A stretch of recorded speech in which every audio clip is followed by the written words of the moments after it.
Hey everybody, I'm here at Aalo Atomics grand opening in Austin, Texas. And this is a pretty ambitious new company.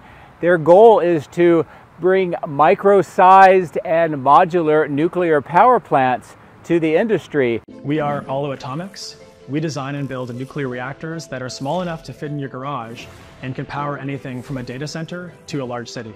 And to do that, they want to build this factory here to vertically integrate the entire process and mass produce these nuclear plants. Now, unlike what normal nuclear plants come to mind, those large infrastructure projects that are the size of factories, they have thousands of workers and it's a very complex operation. Instead, this uses some new technology and technology that's based on work that was done in the 1950s and 60s to bring semi-truck trailer-sized nuclear power plants. And these, as I mentioned, are modular. They can be stacked together, so you could get 1, 2, or 3. Each one of them produces approximately 10 megawatts of electricity. Also, it can produce thermal energy in addition to the electricity because of the processes that are used. Now, we're going to go ahead and go into the factory. We're going to get a chance to talk to the CEO of the company, get some more details about what their plans are, and of course, be part of the grand opening ceremony, which is just about to begin. So this is pretty exciting, and I'm looking forward to learning more about this company and also sharing with you what they are planning on doing, because it is pretty neat.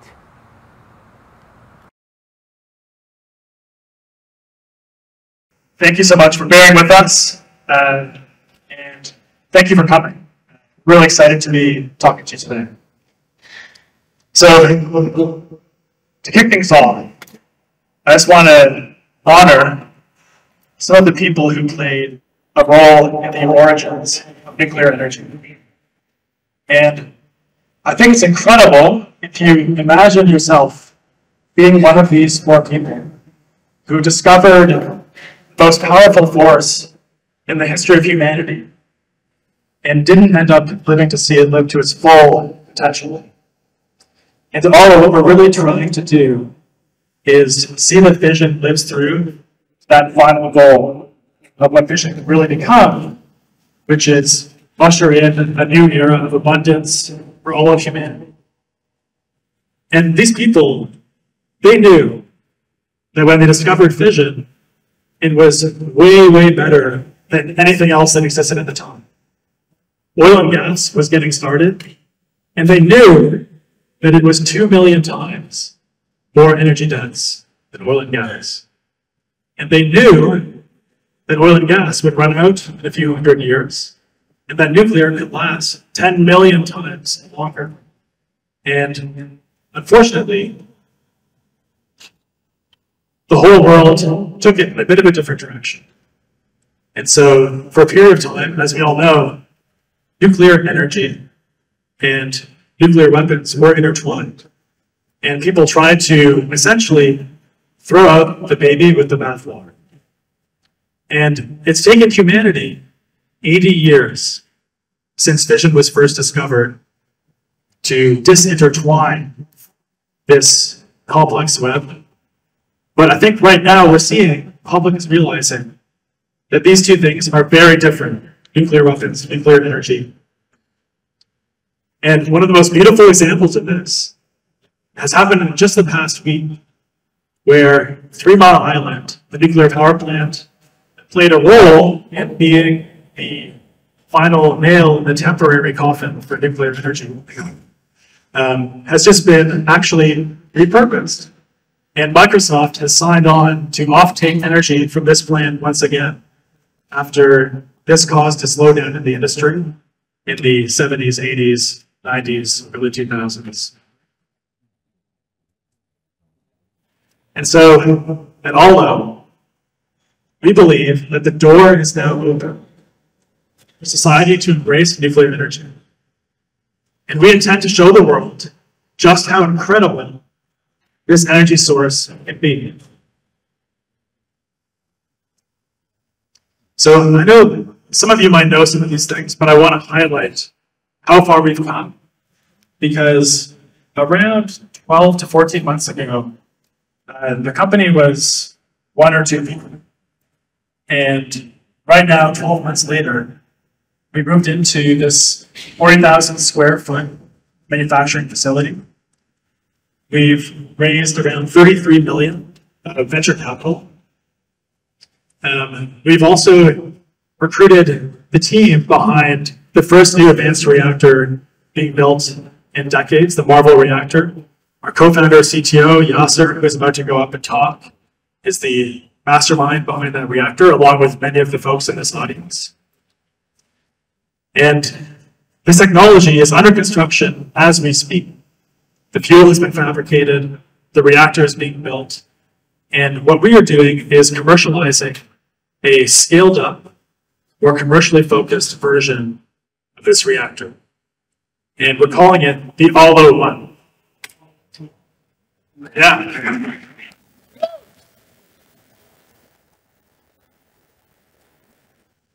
And so if you come back to this very location in 6 to 8 months, you will see a full-scale, non-nuclear version of this reactor. This is our internal goal. Don't tweet that.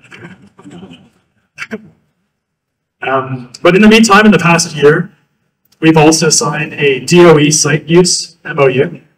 We're one of 2 other companies that have done this, NuScale and Oklo. But we're proud that this took us 1 year instead of 5 or 10. So we're moving quickly. And we've also submitted our regulatory engagement plan with the NRC. And Amir is working his butt off on that, and we thank him for that.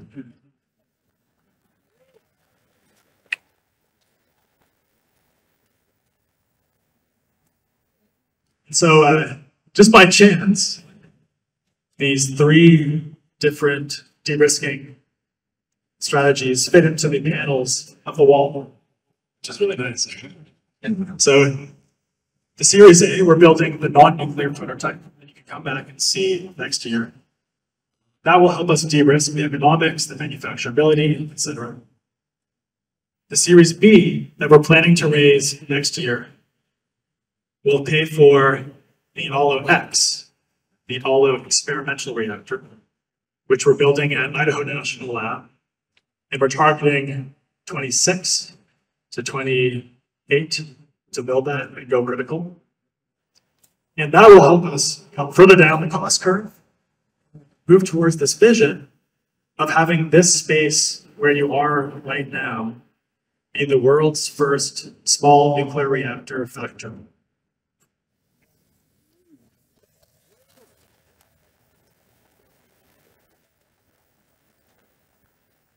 So we intend to be a model that we can repeat in many places. This will be the first, but it will not be the last. And we'll repeat this in other places around the US. And the goal is for each of these factories to be a true gigafactory in the sense that it will produce a gigawatt per year for each factory. And we'll repeat this in different locations, different countries, and make a big dent in the energy transition over the next few decades. And so I want to especially highlight here why we chose Texas. So Texas is an amazing place, history of cowboys and people kind of doing things differently, not being afraid to trailblaze. So Texas is very pro-nuclear. The same cannot be said of certain other states, like California. It has a history of innovation, especially in energy. So in the early 2000s, natural gas was not the top energy producer in the US, but thanks to innovation here on fracking and oil and gas, natural gas is now the #1 source of electricity in the country. And we intend to continue that history of energy innovation with the next age of source, nuclear. Additionally, there's a lot of great talent here to hire from, SpaceX, Tesla, other similar companies. And lastly, it's a grid that needs us. It's a really fascinating combination of deregulation, FERC being less relevant, and a need for decentralized baseload energy. So we think this is an incredible place to be deploying the first small reactor factory in the world. So this is my final statement, and I'm excited to pass it on to Yasser to go deeper. But we are very excited because we believe that Texas is where the future of nuclear will be built. So thank you.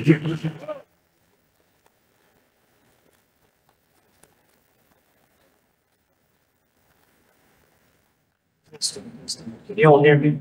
Should I talk louder? Okay, perfect. Okay, welcome everyone. Thank you for coming out tonight. We're really excited to have each and every one of you here. Tune in the clicker. My name is Yasser Arafat. I'm the Chief Technology Officer and co-founder at Aalo. If you're born after 1990, you have no idea that it's a famous name. If you were born before then, you know it is. So today I'm going to talk about a little bit more about the technology, why we're doing what we're doing, and why we're doing things differently. First off, I want to take us to the problem statement, right? Matt talked about why we have such an amazing time going on right now to bring in a new energy technology like nuclear. But why isn't everybody building nuclear plants now? Why aren't we building new systems? And the reason being, if you look at current reactors, they're amazing. They're gigawatt scale systems. They're very reliable, extremely safe. We've been running them for many years. In fact, we've got nearly 100 reactors in the country that's making 20% of all the power in the country. And everybody will know that 20% of our electricity comes from nuclear. But if you want to build new systems, the challenge is it always takes a lot more time and a lot more money than what you originally anticipated. In fact, if you look at the data, 2014 study, they looked at 180 reactors around the world, and almost like a staggering 97% were beyond schedule and budget. It's kind of crazy if you think about it. And most of them took a lot longer to build as well. And so at Aalo, we think that is an excellent problem to focus on. So what we're trying to do is trying to rethink how we can deploy nuclear systems so that we can avert these two major risks. How can we build nuclear reactors that can be built without the risk of schedule and budget overrun? The approach that we've taken is instead of building a gigawatt scale plant that at best takes about 10 years to build, most optimistic scenario, you can get 1 gigawatt worth of energy. Rather, what we're focusing on is building a lot of small reactors in our factory where we can build nearly a gigawatt worth of energy every single year. So that's a massive scale difference between 10 years to get a 1 gigawatt versus getting the same power each year on the ground. And as Matt mentioned, if you need more energy, we can have another factory built that can spit out another gigawatt. That's our goal. So welcome to the facility where we're going to demonstrate this. This will be the facility where we'll be building, scaling up our efforts all the way to 100 reactors. So why are we doing this? Because if you think about, it's not an entirely new idea. You may have heard of the term small modular reactors. Unfortunately, none of the SMRs are either too small or too modular, right? You only find a reactor or some vessel that is modular, but the rest of the plant is still bespoke, large power plant. What we are doing here is we want to build 95% or more in this factory and only have a small amount of activity that needs to be done on the site, so that from the time we do excavation to the time we generate electrons, it can be done in a matter of days, not in a matter of a decade. So that's a huge shift from how we do things today. But, we have to ask ourselves, hey, what technology is best suited to follow this model? If you look at today's reactors, not every reactor is designed to be done entirely in factories. So we started off from a clean slate and we asked ourselves, what is that ideal technology that makes most sense for a small reactor that can be mass manufactured. And after looking a lot, it really boiled down to one thing, which is, let's go build a reactor that inherently has an amazing, very high power density. That means from a certain volume, how much energy you can generate. Right? Nuclear, that's the strength of nuclear, is you can actually have it to be very power dense, but not all nuclear are the same.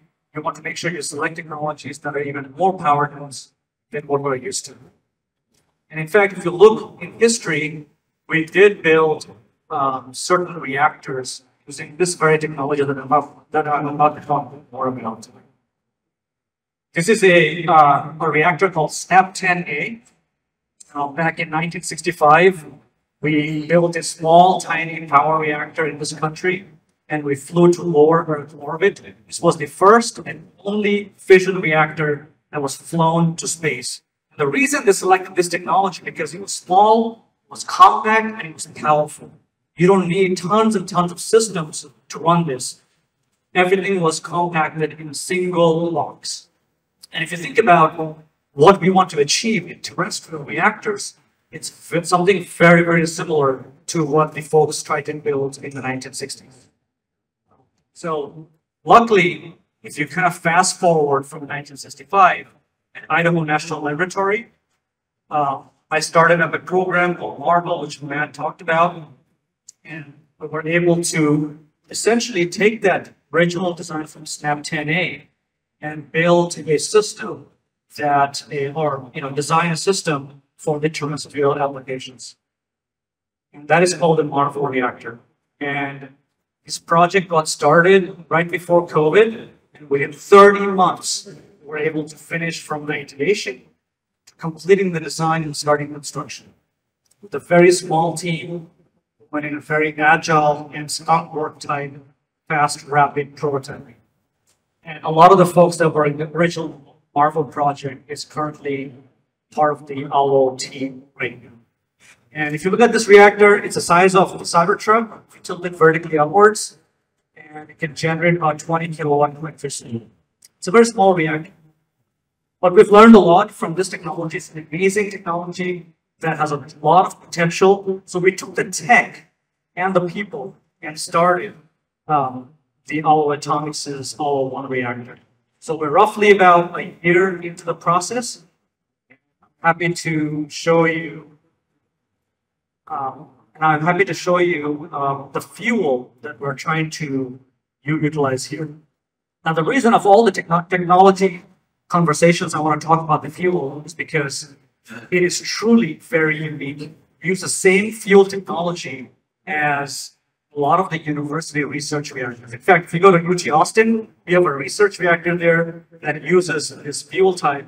And what makes it special is that it cannot have a runaway reaction. We let our students run these reactors. That's how safe these systems are. There are control rods that make a reactor safe, right? If you withdraw them, the power goes really high and bad things can happen.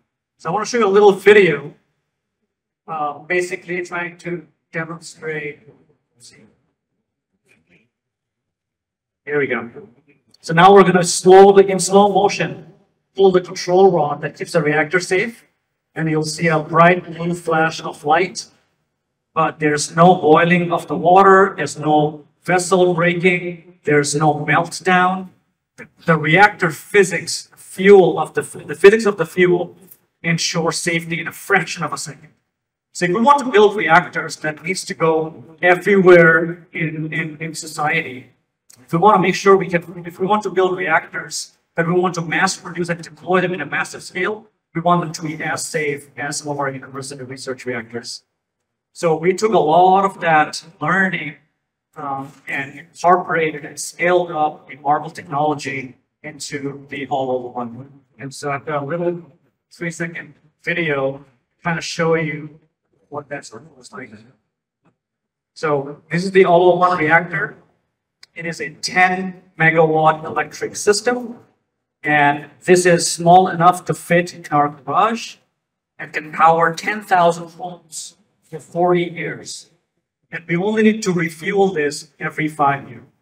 So we took a lot of the learning from the last 5, 6 decades and put all of that into a reactor that does not have any unobtainium. We can go buy the parts or make it ourselves. That's the type of technology we're trying to seek for that can be built easily and can be scaled up quickly for society. Okay, so you're here tonight for the grand opening, but if you look around, there's not much, right? In fact, when Matt had this idea, hey, we should go and have a grand opening for the office, I was like, no, don't do that, We don't have much right now. But then once I got to simmer on the thought, I realized, actually, it's not a bad idea. Let people come out, let us meet them, let them meet us, get to know who we are as people, and get to see the empty factory. Because in about 6 months, we're going to completely transform this place. We're going to be building our first non-nuclear prototype, full scale of this reactor that I talked about, as well as the assembly line that would have assembled this reactor. So those are the two major milestones that we're working towards. Again, don't tweet this. We want to demonstrate first and then talk to people that we've done it. But we wanted to show you what it looks like before and how much achievement we've done afterwards. So thank you all for coming out. Building a factory is not very easy, as it turns out, especially when you're trying to really build a complex machine like a nuclear reactor. So we'll be doing them in phases. The first phase, we call it the minimum viable pilot. This is basically the quickest way how we can actually achieve the first reactor. In that particular line, we can make maybe 10 reactors a year. We'll learn a lot, but we're not going to be building all of the parts in-house. We'll do maybe 25% vertical integration. And all the learning from that first phase, and that, by the way, is the 6-month target that I'm talking about, all that learning will go into phase 2, where the objective is low volume production. Because we are talking to commercial customers who want to get, purchase the all-in-one reactor from us. And we want to be able to deploy those reactors with this pilot line. And we'll increase the level of vertical integration, meaning in-house work that we do from about 25% to 75%, again, with a very small team. And we'll integrate our nuclear quality assurance program. We want to make sure that we can repeatedly build something at the very highest quality that we need in nuclear. And then finally, once we get really good at building those systems, we're going to then scale it up and maximize the use of this place to build 100 reactors a year. That's going to be our phase 3. So what you're looking at is roughly about 6 months, 12 months, and 12 months before we get through all of these cycles. Very, very rapid when you think about a complex machine like nuclear. That's a little diagram of how the reactor is built if you're curious.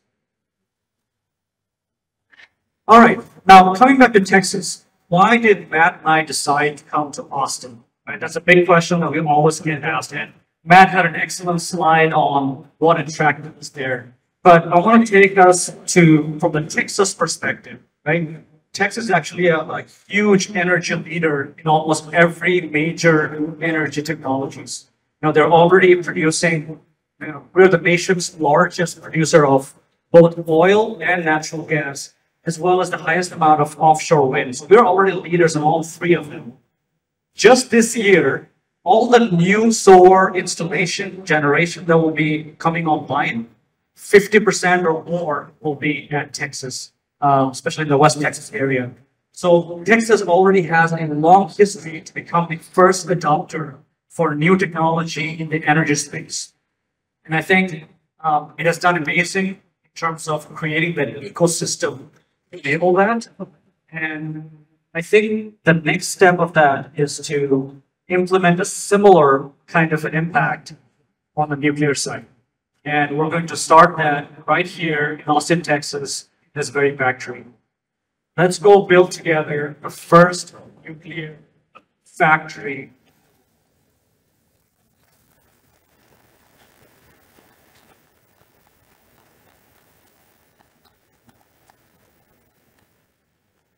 last but not least, we can't do it together. We need a lot of support and help from every single one of you that are in this room. And alone, it will be very hard for us, but I think together, we can make it happen. Thank you very much.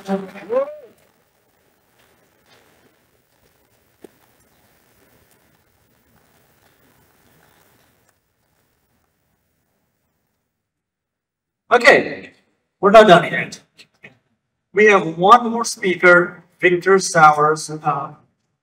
Sorry, two more, I apologize. Our next speaker, Victor, he is from TKO Energy Capital.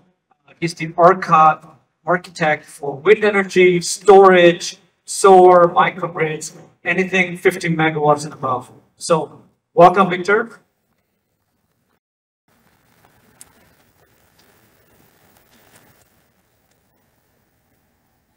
All right, so a startup company, let's just give a warm hand for Matt and Jester. That's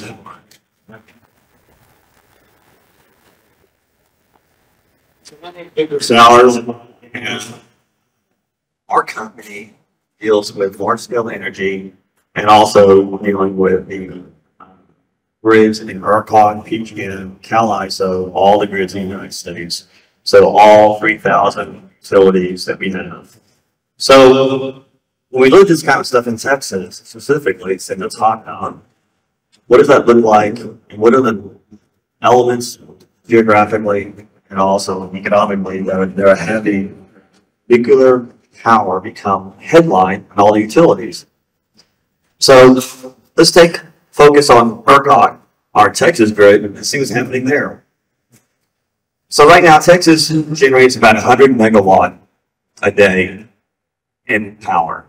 Right now, and yes, we're saying about renewables, we're generating more renewable power than California has load.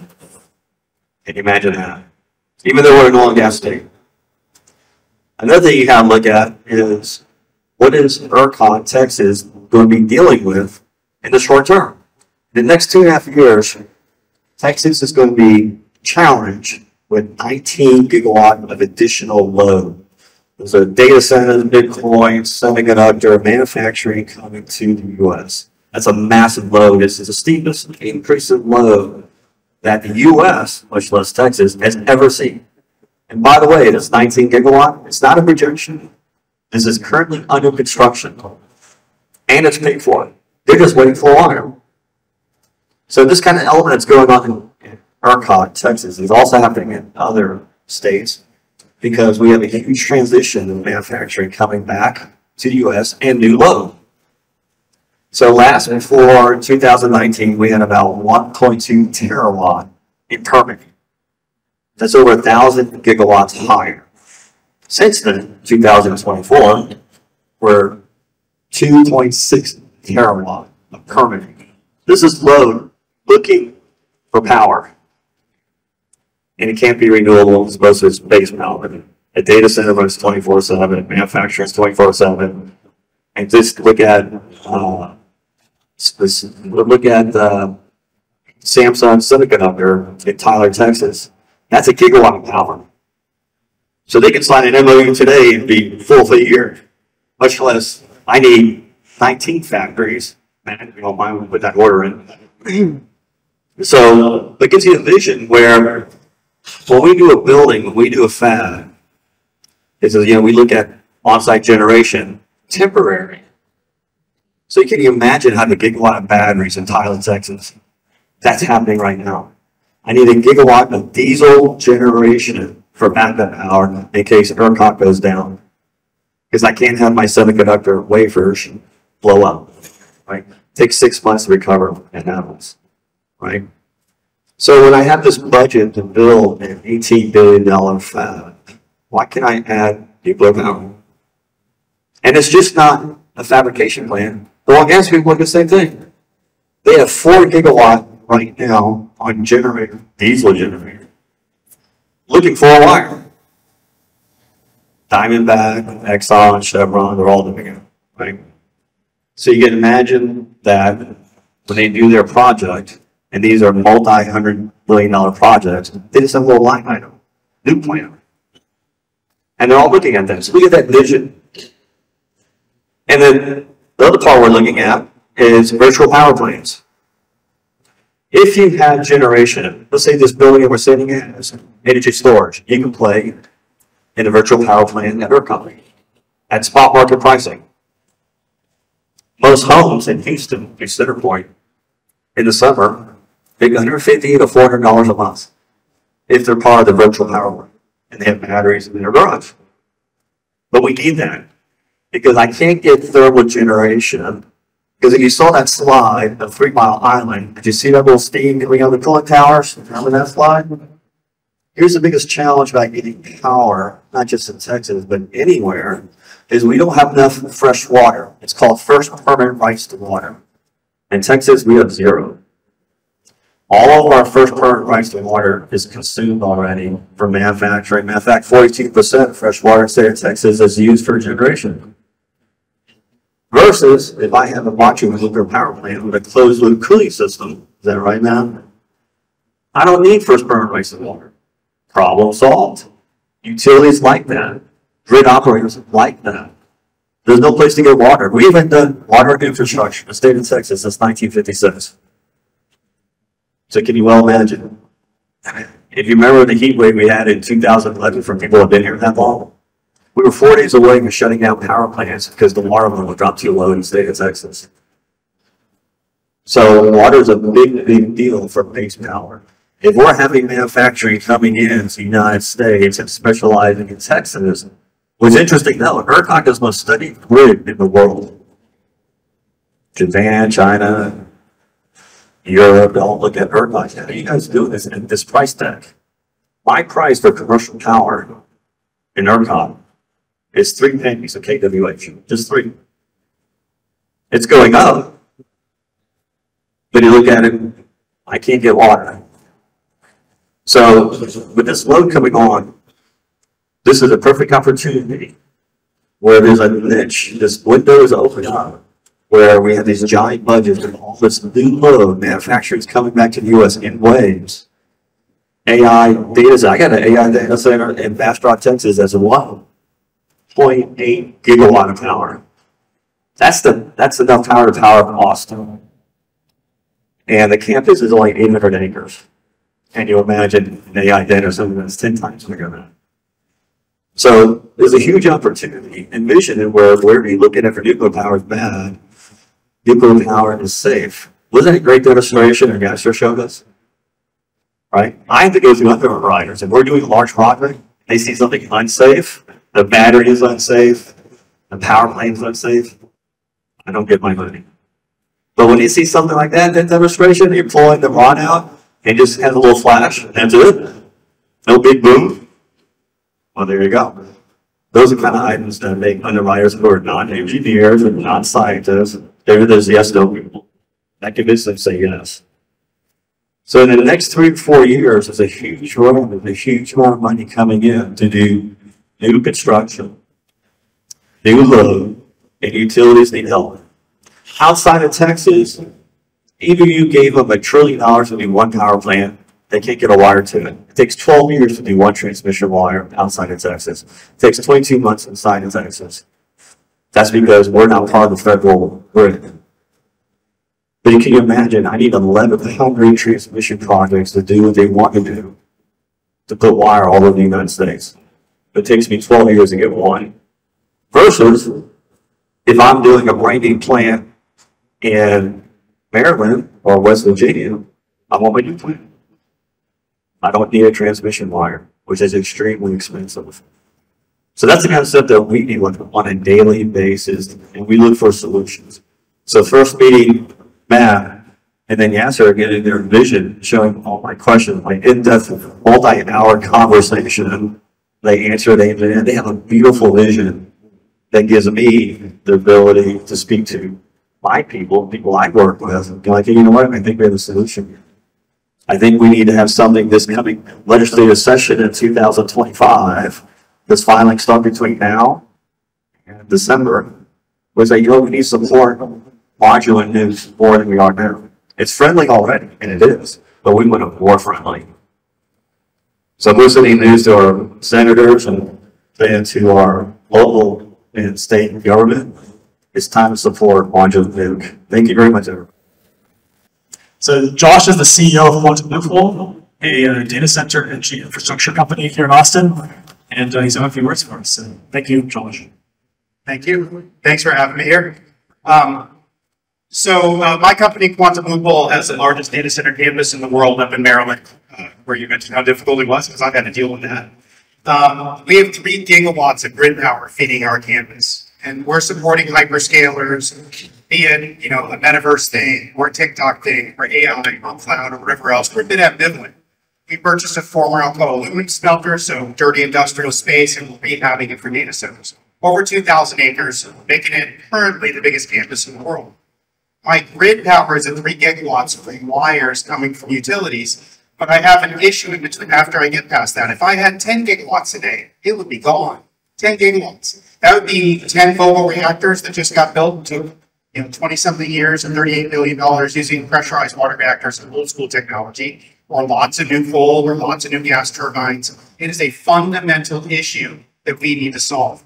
So when I met Matt and Yasser, and they were announcing they're coming to Austin, I live here, so it's pretty good for me. It means it's an easy drive, so I can come over and talk. But also, it's great to have a company that's local and actually believes in building something that I fundamentally need for the future. There is no way I can solve this with traditional grid. There's no way I can bring in power lines without irritating every neighbor farmer or just local communities. The only way I can do this is actually by producing microgrids and generating my own power locally. So to do that, I have a choice. I have an interim solution where I can spin up natural gas turbines or reciprocating engines. And that creates emission standards. If I was going to do it, as you mentioned, in Dallas or Ellis County, where we have a massive demand set, I'll actually give you a bigger number. I know it's 40 gigawatts of demand requests for that area. My family's been there since 1887, so my own cousins are telling me how they're going to sell their farms, make a bunch of money. It's pretty cool for them. I wish they'd sell to me at a cheaper price, but we have a massive issue now. That'd be 40 new reactors that would take years to build, or let's call it 80 combined cycle gas turbines in a super non-attainment area where you have massive emissions issues. It is unsolvable with current technologies today. So something like Aalo and the innovations that are coming are tremendous for us. It gives us a future that we can focus on. Maybe it's grid, maybe it is an interim solution to kind of fill that gap as they're ramping up. To get something that's safe, can be delivered locally, where you don't have NIMBYism, it's more YIMBYism, because you're really more comfortable that it's in your backyard. We're able to produce that power without bringing in new transmission lines. It is the ultimate solution for my industry. So I welcome Aalo. I know you guys are hot. It's been a long time, so I'll leave it at that. But just thank you for coming, and thank you, Aalo, for coming to this great town.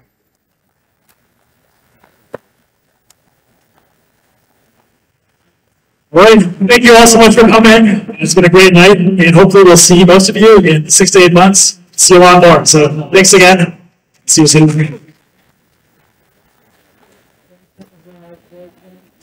So I think that was a really great opportunity to hear about Aalo Atomics, what their plans are, and some of the details about their particular modular and mobile nuclear plant, what it can do, the opportunities that are here within Texas.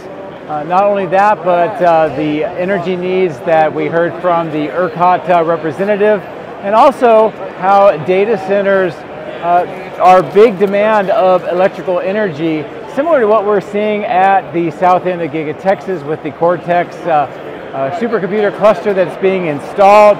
The energy demands for all of these systems and other opportunities coming to the state of Texas, not only here but around the country, are immense.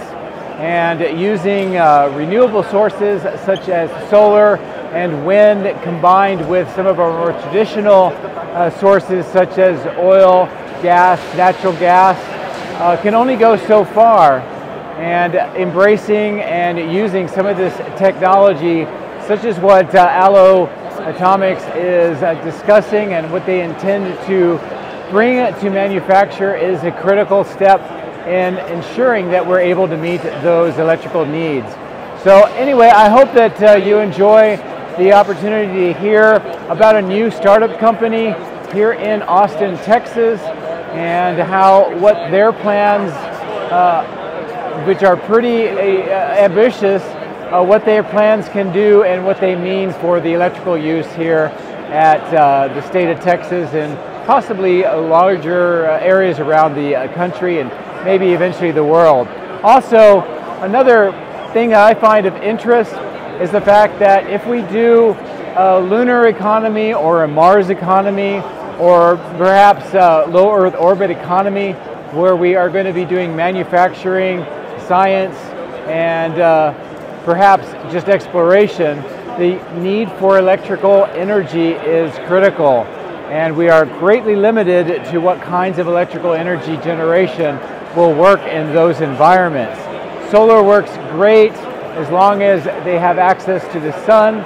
The farther we get away from the sun, the more that distance affects the ability for the solar panels and the solar energy generation to be able to sustain those off-world economies.